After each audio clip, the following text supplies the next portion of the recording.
Mr. Keys. Judge, there were so many fundamental misstatements of law and fact there. Okay. I'm going to need some time to reply. I will answer any questions you have. Thank you. Do you concede that there was a discovery violation? No, absolutely not. And I want to start off with a few things. And I'd call it gaslighting just now, but this isn't a game, Judge. It's not a game, okay? Number one, the prosecuting attorney made it clear as early as February of 2022 that the evidence that she had reviewed did not support charges of either Nick, Ejack, or Sean Hopkins. As early as February 22. Number two, we can't go back in time to manufacture a new defense when one is not supported by either facts or evidence. I'll get to that later, Judge. Number three, those witnesses were subpoenaed to court. They didn't show up because of a proffer agreement. They were subpoenaed. And the plain language of the proffer agreement supports that. But you didn't say that they had to testify, but they could have still taken the fifth, right? Yeah. Any witness can attempt to take the fifth for any reason, Judge. Any witness can. There's nothing regarding the proffer agreements that indicates that the only reason they showed up to court was because of that. Okay, but why didn't the prosecution provide that information? Maybe we wouldn't be here. I'm positive that decision wasn't an offhand decision by an APA or a Bates stamping. I want to read the rest of the court rule that counsel didn't read through. And that's 6.201B5, the entire sentence, Judge. Yeah. Any plea agreement, grant of immunity, or other agreement for testimony. For testimony. There was no grant of immunity, Judge. It's not use immunity? It is not, Judge. The only way to grant immunity is to petition a court for immunity. It's to contain a verified statement to what these witnesses could be immune from. And the statutes on immunity, that's 767.A7 and 780.701, specify that. They also specify that immunity is regarding testimony. There was no agreement for testimony. I want to give the court a little bit of background. There was an agreement not to use it in a case in chief if they were charged, right? Anything they said in that meeting, yes. Yes, Judge. Mm-hmm. No agreement for testimony, no discussion of testimony. I want to go through the background of that, Judge. First, I want to talk about... I'm going to let you say everything you want to say. Thank you, Judge. Jennifer Crumbley was convicted based upon her level of gross negligence because she was the cause of these 4 deaths and because what her son did was reasonably foreseeable to her. Nobody else heard, Judge. That's why she was convicted. Now, the defendant claims... Well, that's what the Court of Appeals talked about. Yes, Judge. But she wasn't charged or convicted based upon anything that Hopkins or Ejack did. Okay, I want to go through the uncontested evidence, and that underscores that point. On November the 30th of 2021, and I'll be brief. Well, I hate to interrupt you, but I'm not. Okay, so you've skipped to the Brady violation. No, I haven't. I'm still in discovery. Okay, well, I have a quote for you. Should I continue, or would you like to ask a question? I have a question for you. Okay. Because you said you didn't violate the discovery rules. Correct. Right? And this quote stood out to me. Unless indeed the adversary system of prosecution is to descend to a gladiatorial law unmitigated by any prosecutorial obligation for the sake of the truth, the government simply cannot avoid responsibility for knowing when the suppression of evidence has come to portend such an effect on trial's outcome as to destroy confidence in its result. This means naturally that a prosecutor anxious about tacking too close to the wind will disclose a favorable piece of evidence. Didn't the prosecutor tack too close to the wind? No, and I'll tell you why, Judge. All right, good. This prosecution was not premised upon either Crumbley or school liability. That is fundamentally false, Judge. And defense counsel's... About a discovery violation. Yes, Judge. It's part and parcel of that, okay? But you're telling me why Ejack Hopkins, Mr. and Mrs. Crumbley could have all been charged and all had their own level of culpability. That's what that goes to materiality. I'm concerned about is the prosecutor allowed to take off the white hat for even 1 minute? The prosecutor should follow the law, Judge, and that's what we did. Yeah. That's what we did. The plain language law. That's Sanford v. State from 2020. That's a Michigan Supreme Court case. Yeah. For testimony, that's a trailing modifier that applies equally to all 3 phrases, Judge. There was no immunity. That's the statute. No immunity, Judge. And nothing was offered for testimony. Now, again, I want to go through some uncontested facts. I want to talk about the background of how those proffers came to be. November the 30th of 21, the defendant's son committed the deadliest mass shooting in school shooting in Michigan history, where he killed Hannah St. Juliana, Madison Baldwin, Tate Muir, and Justin Schilling.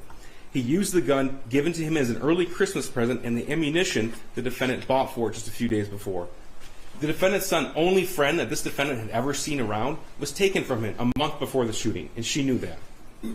The defendant knew her son's proficiency with that firearm. In fact, he showed her how to use it just a few days before the shooting. The day before the shooting, she was called by the school and told that her son was looking up ammunition in school. That's November 29th. November 30th, the day of the shooting, she was called to the school, which all agreed to a great degree of concern, and shown that math worksheet where her son wrote the words, "The world is dead, help, my life is useless." He drew an identical handgun to the gun given to him just a few days before, a picture of a body with a bullet hole and blood. When she was shown that picture, her words, that she talked about her son was distraught the night before, her words, she said she was very concerned. At the meeting, she was given a list of mental health resources, told to contact that day. She didn't. In that meeting, she only confirmed information that either Hopkins or EJAC gave her. She didn't add any information. She didn't hug or attempt to hug her son. She didn't take him home. All agreed that there was never, you need to take your son home right now. You're forced to take your son home. Everybody agreed to that, Judge. That was never in dispute. Well, Mr. Desi said they went on to testify that they thought it was strange. Their subjective thoughts and views of that meeting have zero bearing on this case, Judge. Zero bearing. She didn't go home after the meeting to look for the gun. She knew that he couldn't be home alone that day. In fact, she texted her friend just that. And when news of the shooting broke, she knew it was him. Judge, that little snapshot is what is uncontested from November the 30th, that meeting, uncontested from those 12 minutes. Not just proven at trial with the evidence, because that would include a whole lot more. That would include the fact that that firearm was left unsecured and he had unfettered access to it. That would include the fact that she was adamantly aware of her son's deteriorating mental crisis that had occurred some months before. Those facts were proven at trial. But we're talking about just the meeting and what's not in dispute. Because the fact of the matter is that the majority of this case came through text messages, Facebook returns, GPS pings, phone tower records, and surveillance video. That's the bulk of the case. That happened in that meeting, not in dispute at all.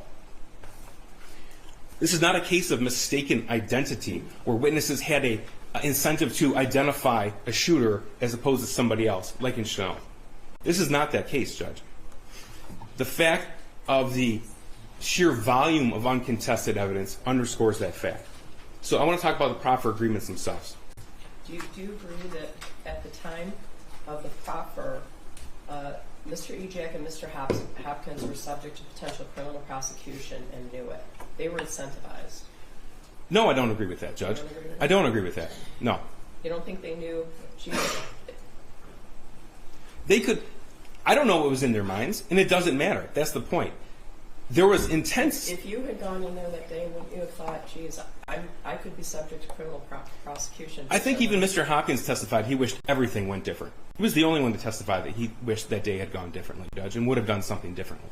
Now, the fact of the matter is, after the shooting, in the wake of the shooting, there was intense media speculation, locally, nationally, and internationally, whether anybody in that school would be charged. Some of those individuals were afraid, Judge, I'm sure of it. That's why they retained attorneys. And our job before the preliminary examination is try to meet with everybody we can in those 30 days from the time of the shooting to the time where we had to charge our case and start to organize our proofs. That included individuals at the school. Two of those individuals who retained attorneys, their attorneys reached out to us. And although they were adamant whether their clients wished to cooperate and sit down and speak with us, for the attorney's own sake, they requested the first meeting to be in a proffer setting, and we agreed. There was no promise. There was no threat. There was no discussion about testimony. We talked about what they did, what happened November the 30th. And that was entirely consistent with what they told the police on November 30th, 2021. Wait, let me ask you that, because I think I sent an email to both sides. I was a little confused. So the video of EJAC during the proffer statement was not provided. But there was an initial police investigation. Correct. And the police talked to EJAC, Mr. EJAC and Mr. Hopkins initially, and a police report was generated, correct? Yes, they were interviewed November 30th, 2021. Right. That was recorded by the police. Okay. Narrative reports from the sheriff's office were generated regarding those. Okay, and then when the proffer happened, Who interviewed them? Did that end up being a police report? No, it was our office, Judge. And you just talked to them? Correct. Were the police there? No. I want to talk about that Nick Ejak statement. I will in just a second. Okay. All right. Okay. So, there was never any agreement or promise for testimony. It plainly does not fit the court rule. And again, that's Sanford v. State. And we'll skip to this part in a second. But even if you were to find that violation, you would still need to find prejudice, which some of the questions you were asking the defense counsel.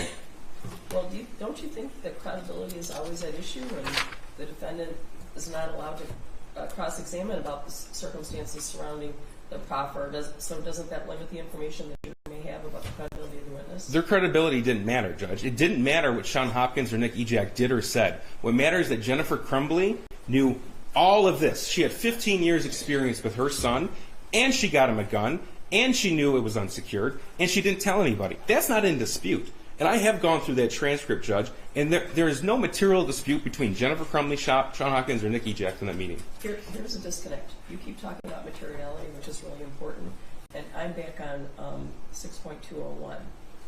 Isn't the prosecutor under duty to disclose any information that would affect the credibility of the witness? 6.201, we're talking about the proffer statements themselves. They don't meet that definition, Judge. They don't meet that definition. All right. And I don't agree with the point that these proffer statements would affect the credibility of the witnesses. I don't agree with that, Judge. I want to talk about that statement from Nick Ejak. This underscores the point that it was not for testimony. We didn't call him at preliminary examination. In fact, we hadn't intended... You didn't call Ejak. Correct. We didn't intend to call him at all until defense counsel put Nick Ejak on her witness list in December of 2023 and indicated that she was going to call him. We decided we were better off to put him on in our case in chief as opposed to cross-examination. When we made that determination, we should have gone back through the case file and noted that interview, instead of work product, is now discovery. Because that now would have met 6.201. Because that would be a statement by a witness, Judge, under the 1999 Court of Appeals case. I forget the name right now. We should have done that. Ejak wasn't on your original witness list? He was on the arrest justice witness list. We didn't intend to call him at trial. Okay. We didn't need him. We didn't need him in an exam, Judge. Again, because the bulk of what happened on November the 30th at the meeting was uncontested. But before this court even find a discovery violation, this court must find prejudice.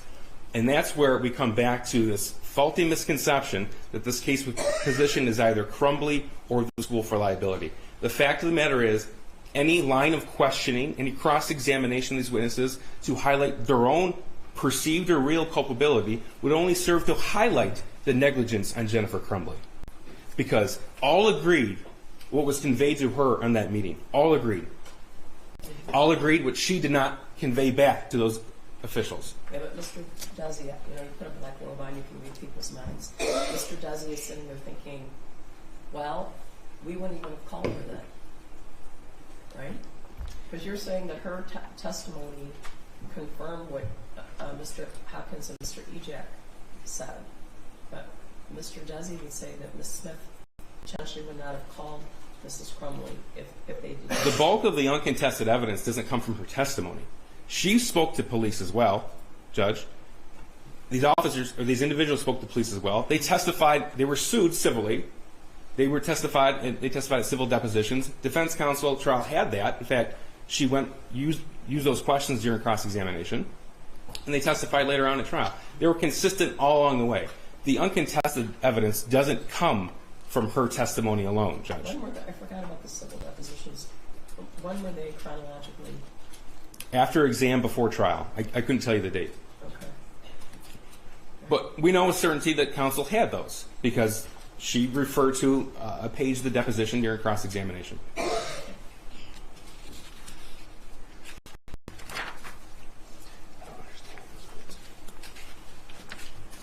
Judge, there can be no I disagree fundamentally with counsel that this is not cumulative evidence. There can be no prejudice, especially the Nick Ejak statement. It only supports the prosecution theory. It only bolsters it, Judge. There's no inconsistencies there. Now, when we get to Brady, is when we talk about favorability and materiality, because the court is correct. Before a Brady violation is found, you need to show that this evidence is either impeaching or exculpatory, and that a materiality is a reasonable probability that the evidence, had it been disclosed, would result in a different outcome. That is not here. That is not the case here, Judge. There can be no showing of materiality. A different outcome is the confidence in the outcome. Can you say that again? I don't know. When we were talking about these cases, this case, like it's not my job to say, oh, I think the jury verdict would have been different. Because that's not my job, right? But my job is to say, do we now lack confidence about the verdict? Right. It's a different thing, right?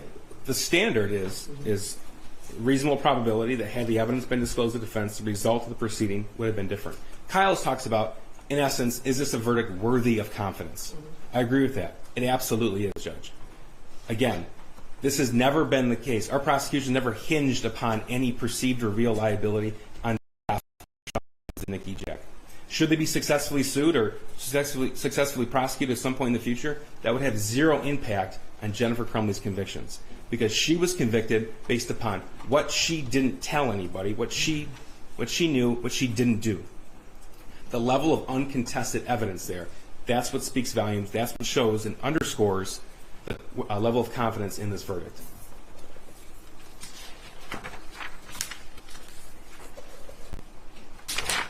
Does the judge have any further questions on this topic? Not at this exact moment. I'm going to let Mr. Desmond respond. If you would like, I'm going to let you respond. I'm going to let everybody say whatever they want. In the end, one side or the other won't be happy that they won't say they listen. So that's fine, Judge.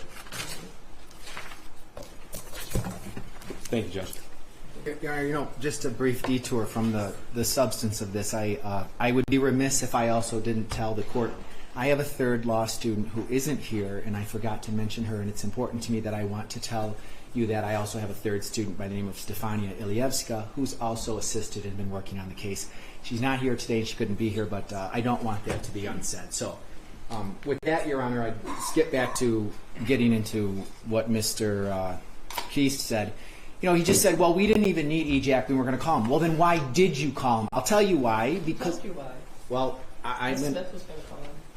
Well, we're adversarials. We're adversaries, so I don't have to accept his assertion as to why he called him or didn't call him. Well, it would make sense because it was chronology. Because Mr. Hopkins talked about what happened in the office when Mr. Ejak came back. So you're not chronologically, you're not gonna like what I'm gonna say, but they called him because they wanted him to say that it seemed a little odd. Typically, parents follow the direction.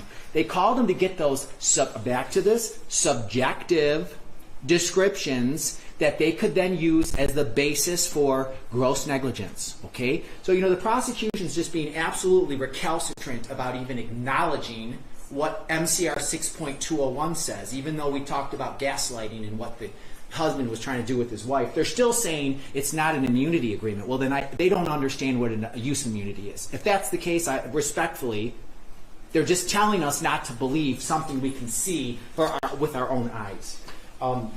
The subjective testimony is the key, and I know you said you read everything.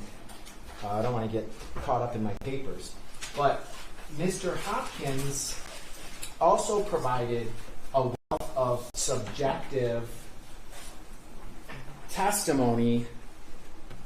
He had concerns of suicide. That was on, of course, we already know that. I don't have to tell you. Yes. He didn't want him left alone. He wanted him to be seen as soon as possible. I wasn't expecting them not to follow through, page 138 of Mr. Hopkins. Why am I telling you this? Because this is subjective testimony that went to the core of gross negligence. But here's my other real dispute with the prosecution and what they're arguing. They're arguing that there's sufficient evidence notwithstanding. That is not the standard. Materiality is not a standard of sufficiency of the evidence. Sufficiency of the evidence just says, well, there's other stuff that would support the conviction. That's not what we're doing here. Well, that's about the confidence. That goes to whether or not you have confidence in the result, but it also goes to whether or not there's a difference between credibility and impeaching of the testimony. So they also say that sure. Other other evidence provided in the trial supports what Mr. Ejek and Mr. Hopkins said? Well, yes and no, because the prosecutor also said, oh, there was this, there was this, there was this, there was all of these other things. So what he's suggesting to you is you should find that there was sufficient evidence to support the conviction. And there's just, there's case law. I know I stopped at 35 pages. I told you I already edited out about 10 pages. But I had a lot of case law in there about this exact point, and I took it out because I didn't think we were going to fight about it, or I shouldn't say fight. We're not fighting. We're debating the issue of it.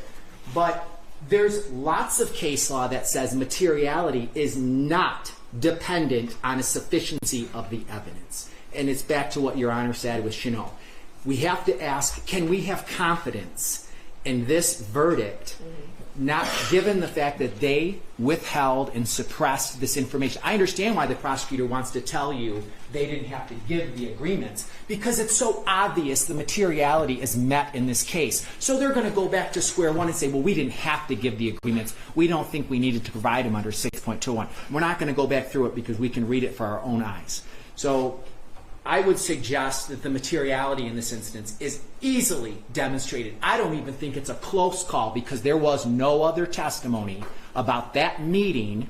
And don't forget, the prosecutor stood up in the closing and they mentioned all the things about what they believed Mrs. Crumbley could have and should have done and how she was despondent or disinterested during the meeting. So obviously it was important to them because they elevated it to the point of putting it in their closing argument. I'm sorry I've wandered around. My colleague, Mr. Brochet, told me to stop. I teach and I move all around the classroom all the time, so I can't help myself. He told me to stop, though, Judge, just so you know. All right. If you have any other questions for me, I'm happy to answer them, but I believe that we've... I don't think I do. All right. I mean, anything else, prosecutor? Just very briefly. I'll keep it very quick. You've been very patient. I appreciate that, Judge. Now, I just want to, again, hit the point that Sean Hopkins or Nick Ejak's perception of what is odd is simply meaningless, Judge, simply meaningless.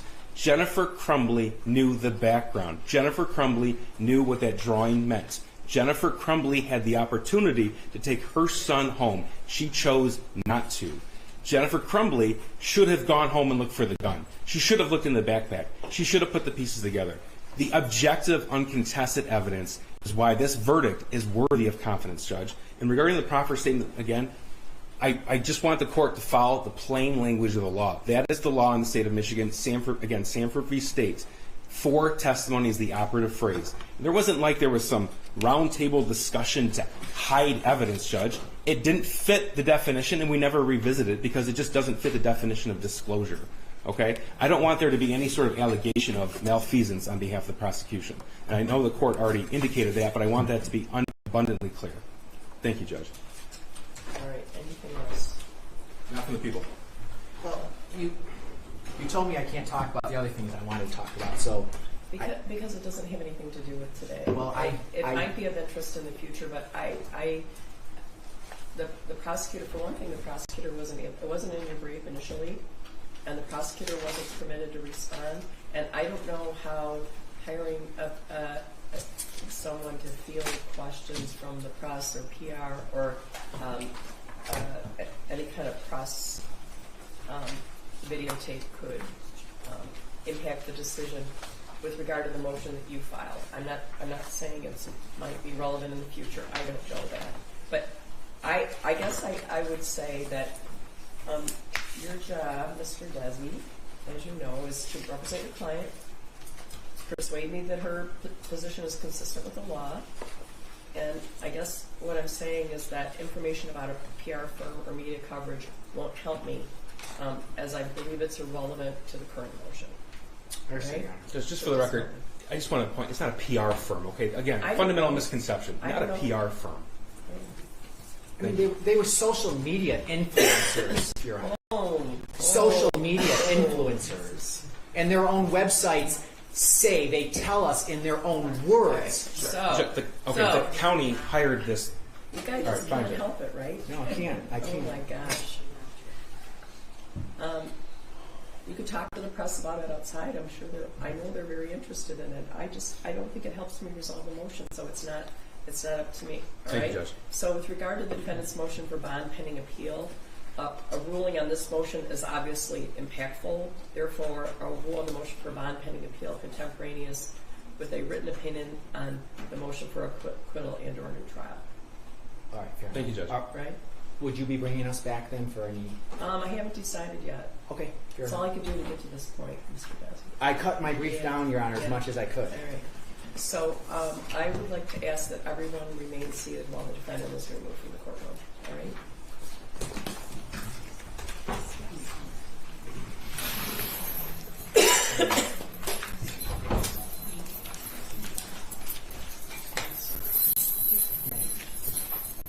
Just off the record, just will the court cancel her writ? Cancel her writ. Oh, yeah, she'll be sent back right away. Okay. Maybe today. Maybe today.